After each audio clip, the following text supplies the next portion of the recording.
Bonjour, bonjour TikTok. Je m'appelle pour partir, mais je vais vous raconter une histoire très rapidement avant de m'en aller. Voilà.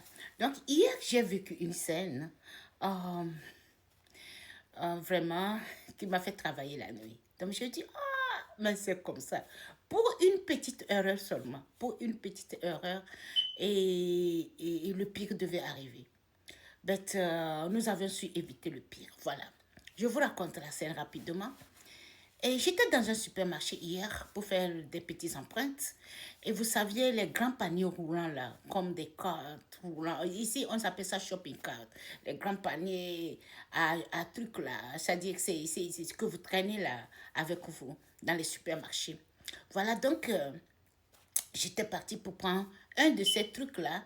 Et il y avait une dame aussi, elle était avec son mari. D'abord, je les ai remarqués dans le parking, ok? Donc, ils ont garé juste à côté de moi.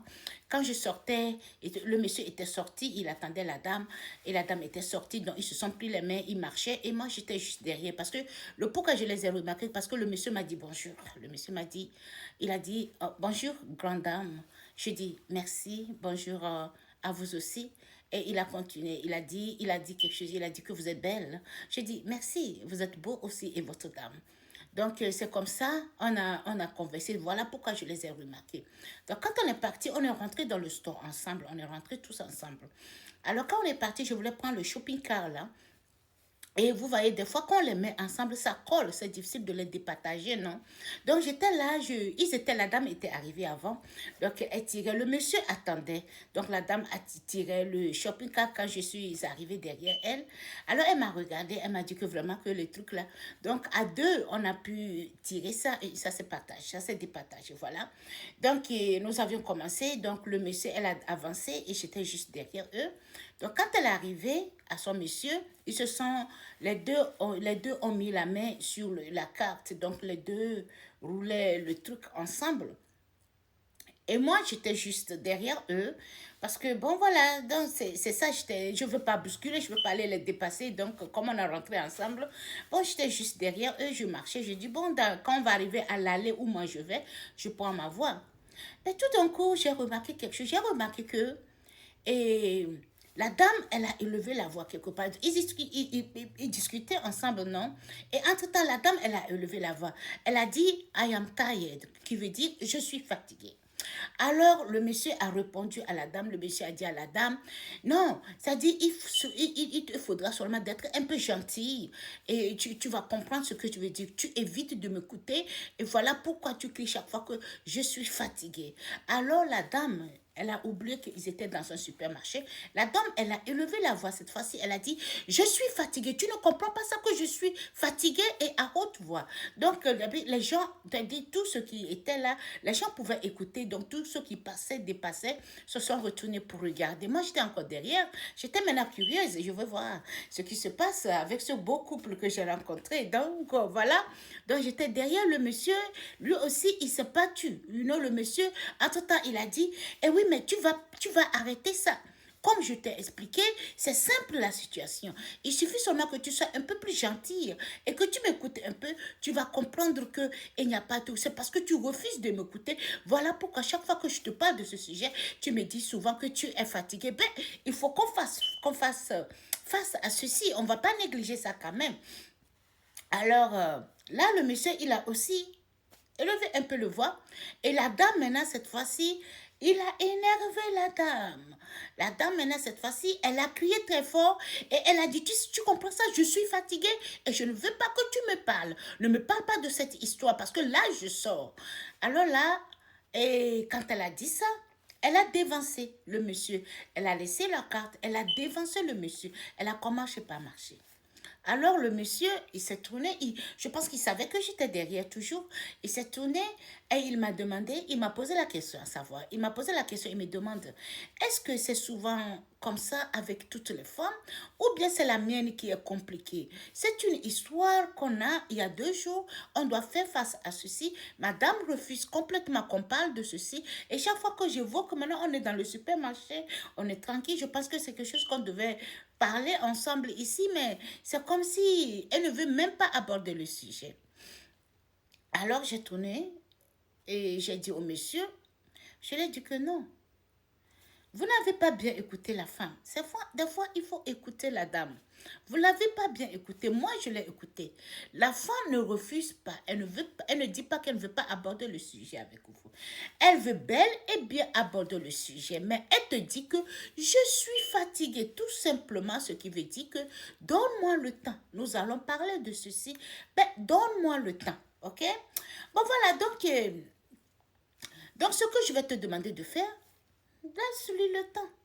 Elle va revenir vers toi. Yeah? Mais si tu veux toujours qu'elle t'écoute, elle ne va pas t'écouter. Ça, c'est normal. Ça serait moi, je ferais la même chose. Donc, donne-lui le temps. Elle va te revenir. OK? Alors, la dame avait déjà dévancé. Alors, le monsieur aussi marchait. J'étais toujours derrière. Je veux savoir. Je veux voir la fin. Alors, il s'est déplacé. Le monsieur s'est déplacé rapidement. Et il est arrivé au niveau de la dame. Alors la dame était furieuse, elle était énervée. Tu vois même la face, elle n'était pas envie même de faire quoi que ce soit dans le supermarché. Elle était prête à sortir.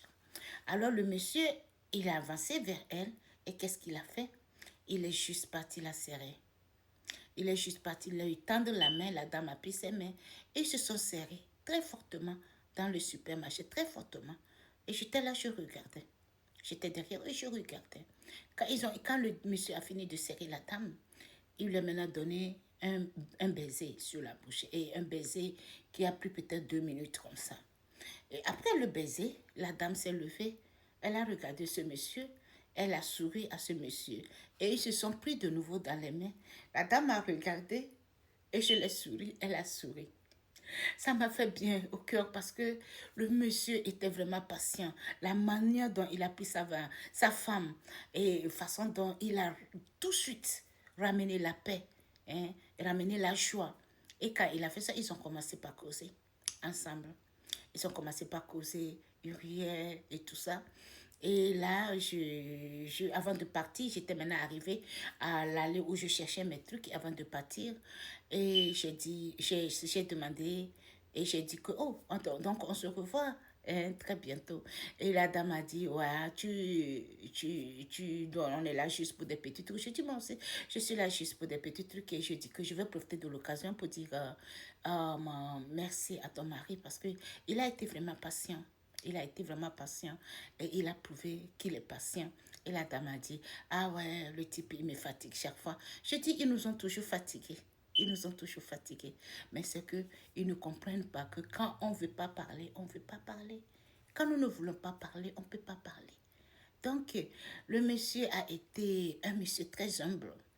Il n'a pas voulu, il n'est pas fâché parce que la dame a levé la voix sur lui.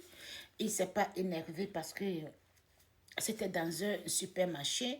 La dame peut-être l'aurait honné, mais il a pris le courage d'aller vers sa dame. Il s'est humblement ramené au niveau de la dame et il a serré contre et juste pour lui dire que je suis de cœur avec toi. À tout moment, je suis prêt à toi. Je t'aime. C'était une manière de le prouver encore, lui assurer l'amour qu'il a pour elle.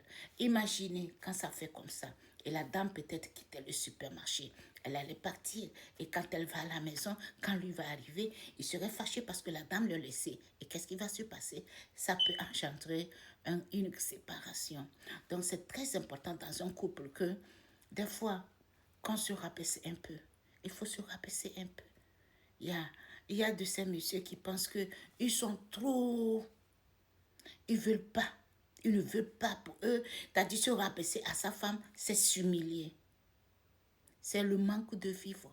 Quand tu ne connais pas le manque de vivre, quand tu n'as pas été très bien éduqué, c'est comme ça tu vas prendre la chose. Mais quand tu es éduqué, tu connais. Quand la dame, elle est énervée, elle a besoin d'un petit câlin. Nous sommes comme des bébés, nous sommes comme des enfants. Quand tu viens vers nous avec ce petit câlin, ce sourire, on te remet dans tes bras et la joie reprend. Donc, je voulais seulement vous dire que c'est ça. Pour une petite erreur, ça engendre beaucoup de choses. Vous les hommes, soyez patients avec vos femmes.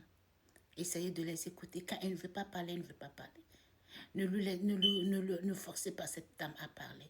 Donnez-lui le temps. Elle va venir, elle va revenir vers vous. Et elle va s'exprimer quand elle a besoin. Soyez humble comme ce monsieur. Il a prouvé vraiment qu'il aimait sa